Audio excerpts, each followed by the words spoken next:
valley of the shadow of death, and I fear no evil because I'm blind to it all. Loss. A very troubling concept that binds every person together. Losing a game, your car keys even. But what happens when you lose something more profound? What if you lose someone that you love? Loss is something that everyone will go through, and yet no one truly knows how to cope with it, at least not effectively. Most people are just told to get over it. But what if you don't just get over it? What if you get vengeful? June 19th, 2020. The Last of Us Part 2 just hit store shelves, a highly anticipated sequel to the first Last of Us that released in 2013. Now you would think fans would be excited at this, and don't get me wrong, they were. But something else was brewing. Anger was brewing. Not anger at the game, at least not really. No, they were angry because they just lost someone. They lost someone that they loved.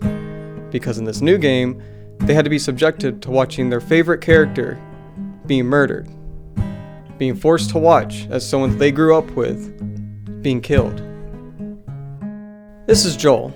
See, he's a grizzly middle-aged old man. You have no idea what loss is. And not only that, but he's also the main character of the first game. Over the course of the first game, you fall in love with Joel. You connect with him, and you connect with his relationship with Ellie. Everyone I have cared for has either died or left me. Everyone fucking except for you. And this is why, in the second game, it hurts that much more when he gets ripped away from you. And how do you react? How should you react? Well, if you're Ellie, you get angry. The Last of Us encourages player expression through its gameplay. Do you prefer more stealth-oriented gameplay? Slowly sneaking around, gathering items, taking out enemies when absolutely necessary?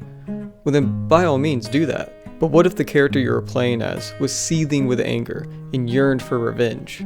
Would that affect your gameplay? Would your gameplay, unintentionally, begin to resemble the character you were playing as? Would that resemble Ellie's emotions?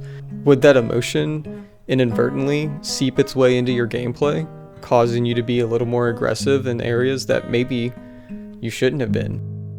Does this stem from player freedom and expression and the idea that we're all just a little bit violent? It's a possibility, maybe. Or is it because of the character you play as, Ellie?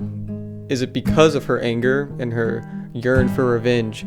Is that guiding your gameplay? Is that manipulating you to at least some degree to be a little more violent? I think the Last of Us games are phenomenal and should be played and enjoyed by everyone. I just think that you should have these concepts in the back of your head the next time you do, just to really see if the character you're playing as is affecting you in the way you choose to play your games.